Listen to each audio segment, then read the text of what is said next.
Jonathan Mercer sat in his penthouse office, staring at the reports scattered across his mahogany desk. Profit margins were steady, but the customer complaints had surged. Anonymous letters, employee grievances, and a damning undercover exposé on social media all pointed to the same conclusion. Something was deeply wrong at Grill Point. The brand he had built from the ground up, once celebrated for its affordability and quality, was now making headlines for all the wrong reasons. The official reports from corporate assured him it was nothing more than an exaggeration, a smear campaign by competitors. But the pit in his stomach told him otherwise. Numbers could be manipulated. Statements could be polished. But the truth? That had to be seen firsthand. By morning, Jonathan Mercer ceased to exist. In his place was Jack Miller, hair unkempt, face weathered with the help of a makeup artist, and a thrift store wardrobe that screamed financial hardship. He looked at his reflection in a motel mirror, adjusting the loose name tag he had swiped from a job fair. He needed to be forgettable. Just another middle-aged man desperate for work. The Grill Point location he chose was one of the busiest in the city, nestled between two highways, drawing in everyone from truckers to college students. The moment he walked through the doors, the overwhelming scent of grease clung to his skin. The place was nothing like the polished, family-friendly vision he had marketed to the world. Instead, fluorescent lights flickered, the air vents rattled with every gust, and the tiled floor bore dark stains that had long since been ignored. Behind the counter, a young woman barely out of her teens, her uniform frayed at the edges, leaned against the register with a blank expression. Her name tag read Emily. He approached cautiously, adopting the nervous energy of a man who hadn't held a steady job in years. Hey, I saw the help wanted sign. Emily barely looked up. You got experience? Yes, ma'am. He forced a chuckle. Worked in fast food years ago. Just need something steady. That part wasn't even a lie. Before he was a billionaire, before he owned an empire, he had flipped burgers at a rundown diner in his teens, saving every penny to fund his first business venture. The memory felt distant now, but standing in this grimy restaurant, the muscle memory returned. Emily finally lifted her gaze. She studied him for a moment, then sighed. You don't need much to work here. Just show up. That's enough for them. She turned her head toward the kitchen. Curtis. Got another one for you, Jonathan braced himself. Curtis emerged from the back, his manager's polo stretched tightly across his bulk. His eyes, sharp and disinterested, scanned Jonathan as if evaluating whether he was worth the trouble. You'll do, he grunted. Put him on the register. If he screws up, he's out. That was the entirety of his interview. The next hour was a blur of shouted orders, impatient customers, and malfunctioning machines. Jonathan fumbled with the register's outdated software, feeling the pressure of the growing line. His training consisted of Emily leaning over once to mutter, just hit the button twice if it glitches. It glitched constantly. The tension thickened as an older man in a trucker cap barked, I've been waiting 10 damn minutes for a burger. What, you guys killed the cow in the back first? Jonathan opened his mouth to apologize, but before he could, Curtis stormed over. You got a problem, old man. Curtis sneered, his voice dripping with mockery. The customer stiffened. Just want my food? You'll get it when we're ready. Curtis turned to Jonathan, jabbing a thick finger against his chest. Move faster, newbie, or you're done. Jonathan clenched his jaw, forcing himself to nod. He wasn't here to start a fight. He was here to watch, to learn. As the day dragged on, patterns emerged. Employees darted around like ghosts, avoiding eye contact with Curtis. The fry station spewed oil that hadn't been changed in days. Expired patties were flipped onto buns without hesitation. It wasn't laziness, it was exhaustion. Every worker moved with the kind of sluggishness that came from knowing no matter how hard they tried, it wouldn't be enough. During his break, Jonathan found himself seated next to Emily in the cramped break room. where the single vending machine hummed louder than the actual air conditioning. She glanced at him, curiosity flickering in her tired eyes. "You ever worked for Grill Point before?" Jonathan hesitated. But I've seen worse." Emily let out a dry laugh. "I doubt that." He leaned forward. "Why'd you stay?" Her fingers toyed with the hem of her sleeve. "I got a little brother. He's still in school. Rent's gotta be paid somehow." She exhaled slowly. "You'll see soon enough. This place isn't like other jobs." The way she said it made the hair on his arms rise. "What do you mean?" Emily looked at him, then really looked at him. And for the first time, she dropped the sarcasm, the guarded exhaustion. "If you know what's good for you," she said quietly, "don't stick around too long. You'll see." Something cold settled in his stomach. Emily stood, brushing off crumbs from her lap. "Your next shift's in 5 minutes. Try not to piss off Curtis again." Jonathan watched her leave, the weight of her warning pressing against his ribs. As he finished the last sip of his stale vending machine coffee, one thought repeated in his mind. What the hell is really going on here? Jonathan had been at the Grill Point location for less than a week, and already, the cracks in the foundation were widening before his eyes. The longer he stayed, the more he realized that what he initially thought was just mismanagement ran far deeper. The store wasn't just chaotic, it was drowning in corruption, neglect, and something worse. The air in the kitchen was thick with grease, the stench of oil that should have been changed days ago clinging to every surface. At the grill, Malik, a lanky teenager with nervous hands, flipped patties with mechanical precision. His uniform, a size too big, hung off his frame, stained with sauces and sweat. He never spoke unless spoken to. And when Curtis barked an order, Malik flinched before responding with a hurried, "Yes, sir." Jonathan had worked just enough shifts to see the way things truly operated. Curtis ran the store like a fiefdom, dictating who got hours, who got paid on time, and who was disposable. No one questioned him, not even Emily, who carried the burden of her shifts with quiet resignation. It was late one evening when Jonathan first caught Curtis in the act. The store had slowed to a crawl, only a handful of customers lingering, most of them waiting impatiently for orders that would take far too long. Jonathan had just finished mopping the back hallway when he heard hushed voices from the manager's office. "I worked 9 hours yesterday." Malik's voice, soft but insistent, came through the cracked door. "But my check only counted 6. Curtis let out a short, sharp laugh. "Yeah? And?" Malik hesitated. I need that money, sir." Curtis leaned forward in his chair, boots propped up on the desk. "You want to keep your job?" "Yes." "Then don't ask stupid questions." Jonathan's hands curled into fists. Wage theft. He'd heard whispers of it before in corporate complaints, but now he was seeing it firsthand. He forced himself to step away before Curtis spotted him eavesdropping. He needed proof. The next morning, Emily found him in the stockroom, pretending to organize expired cartons of sauce. "You look like a guy who just learned something he wishes he hadn't," she murmured. He straightened. "Malik's missing wages." Emily's lips pressed into a thin line. "Not just him. All of us." She glanced at the doorway before lowering her voice.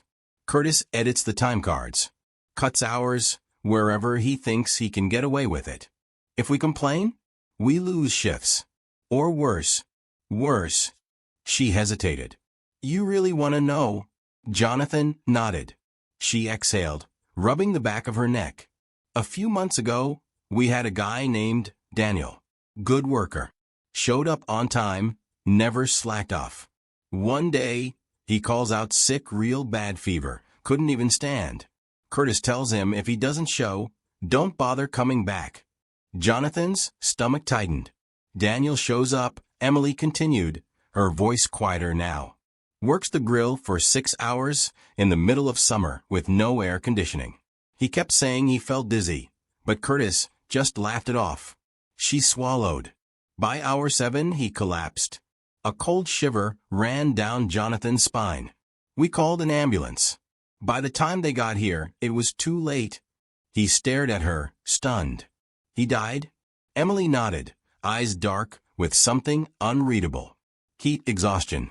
Dehydration. But if you ask corporate, they'll tell you it never happened. Official report says he quit. Jonathan felt sick. It's why no one fights back, she added. No one wants to end up like him. Jonathan's jaw clenched. He had built this company on the promise of opportunity, a way for people to earn a living with dignity. And now, his name was stamped on a business that crushed the very people it was meant to uplift. He couldn't let it continue. That night, he waited until the store emptied before slipping into the manager's office. He had spent years navigating corporate structures, and old habits died hard. His fingers moved with practiced ease as he accessed the payroll system. There it was, page after page of altered timestamps. Employees clocked out hours before their actual shifts ended. Salaries docked. Overtime erased. He took photos of everything with his burner phone. He wasn't just going to fire Curtis, he was going to burn this entire operation to the ground. As he slipped out, the sound of a throat clearing made his blood run cold. Curtis stood in the doorway, arms crossed, eyes narrowed. What the hell do you think you're doing? Jonathan tucked the phone into his pocket, keeping his expression neutral. Just checking the schedule. Curtis stepped closer, the smell of cheap cologne and stale cigarettes clinging to him. You're getting real comfortable around here. Jonathan shrugged. Just trying to do my job. Curtis tilted his head, studying him like a wolf sizing up prey. Then he smirked. You know, Jack, we get all types in here. People who just want to make a buck, and people who think they can change things. Jonathan didn't blink. Let me give you some advice, Curtis continued, his voice low and smooth. Mind your business. You start asking too many questions, and you'll find yourself out on your ass. Jonathan held his gaze. Noted. Curtis chuckled, clapping him on the shoulder. Glad we understand each other. Jonathan forced himself to walk away, muscles coiled with restrained fury. The moment he was alone, he pulled out his phone, staring at the evidence he had collected. Curtis thought he was just another powerless worker. He was about to learn how wrong he was. The storm had been building for days, tension winding through the restaurant like a live wire. Jonathan could feel it in the way Emily avoided his gaze, the way Malik shrank into himself whenever Curtis barked orders. The air smelled of grease and something sour of fear. He had what he needed. The photos, the timestamps, the proof of Curtis's corruption. But bringing him down wasn't enough. If he wanted real change, he had to make sure no one like Curtis ever got the chance to run a store like this again. Jonathan spent the next shift working in silence, every movement calculated. He watched, listened, waited. Curtis had grown bolder since their last conversation, testing him, pushing to see how much the new guy could take. But Jonathan played the part of the meek, obedient worker perfectly, until Curtis made a mistake. It started with Malik. The dinner rush had slammed into them, orders pouring in faster than the kitchen could keep up. The fryer spat oil in angry bursts, and the griddle hissed as Malik struggled to keep up with the relentless demand. His hands shook from exhaustion, his apron already soaked through with sweat. Jonathan saw it happen before anyone else. Malik, gripping a metal spatula, moved too quickly, his foot catching on a slick patch of tile. His body twisted, balance lost, and in the next instant, his arms slammed into the fryer's edge. A sickening hiss filled the air. Malik's scream followed. Jonathan was moving before Curtis even reacted, grabbing Malik and pulling him away from the fryer. The kid was shaking, cradling his reddened arm, eyes wide with pain. Curtis, unfazed, tossed a rag at him. Run it under cold water. Get back to work. Jonathan's blood turned to ice. Are you insane? He needs a hospital. Curtis scoffed. For that? Kid's fine. Ain't the first time someone's gotten burned. He turned to Malik. Suck it up, or you're clocking out for good? Jonathan saw the exact moment Malik's spirit shattered. The hesitation, the flicker of hope that someone might stand up for him, extinguished in an instant.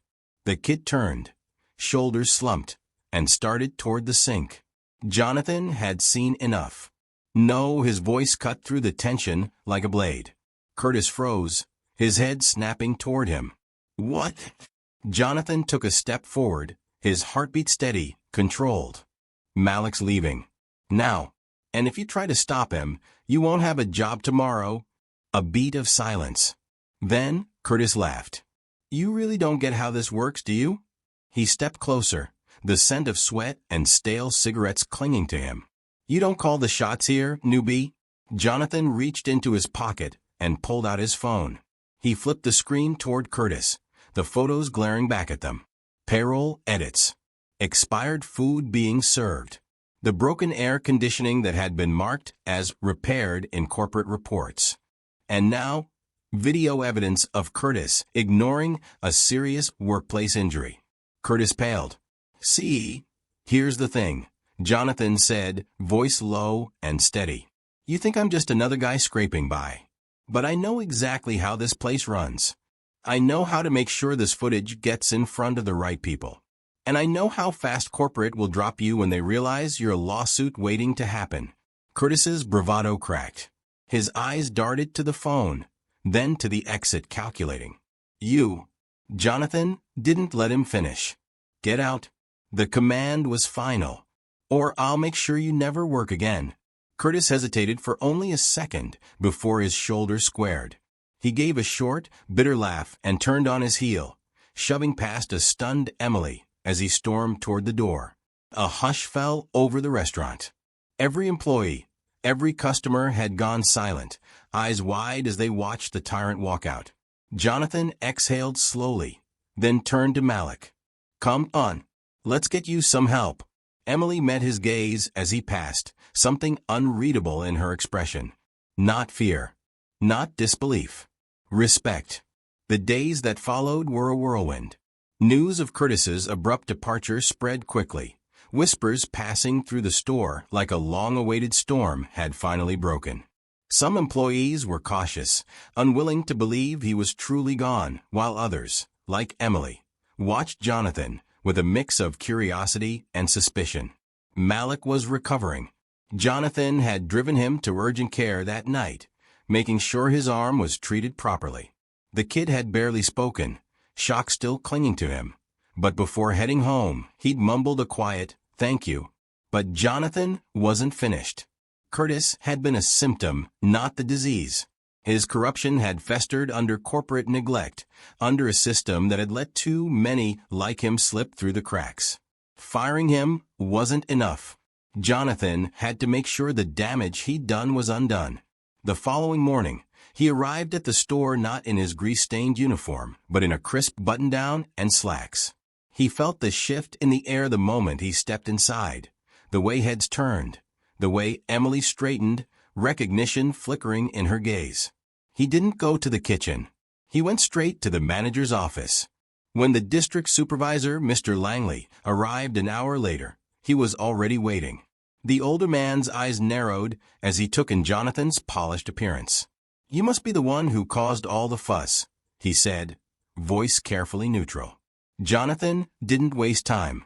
He laid out everything, the altered payroll records, the mistreatment, the threats, and the evidence of corporate negligence. Langley listened in silence, hands folded, expression unreadable. When Jonathan finished, the supervisor let out a slow breath. You realize what you've done? Jonathan met his gaze steadily. Fixed a problem before it became a lawsuit. A chuckle, not of amusement, but of something closer to reluctant respect. You put corporate in a tough spot. They put themselves in it, Jonathan corrected. Now they have a choice. Bury it and risk this happening again, or actually fix it. Langley studied him for a long moment. Then he reached into his pocket and pulled out his phone. Let's talk solutions. By the time Jonathan left that office, change was in motion. Curtis's termination was made official. All affected employees would be reimbursed for stolen wages. An internal review of management practices across multiple locations was set to begin. And as for this store, Jonathan made sure that from now on it would be run right. When he stepped back onto the floor, Emily was waiting. "So," she said, arms crossed, "who are you really?" Jonathan exhaled. The charade was over. "My name is Jonathan Carter." He met her gaze. "I own this company." Silence. A slow blink. Then laughter. Not bitter, not sharp. Just exhausted. "I knew you were different," Emily muttered, shaking her head. "But damn." He smiled just a little. "You gonna quit?" She snorted. "Hell no. Not now." Jonathan looked around, taking in the restaurant, the people who had endured so much under a broken system. It would take time to rebuild trust, to prove that things would be different. But for the first time in a long while, Grill Point felt like a place worth fighting for.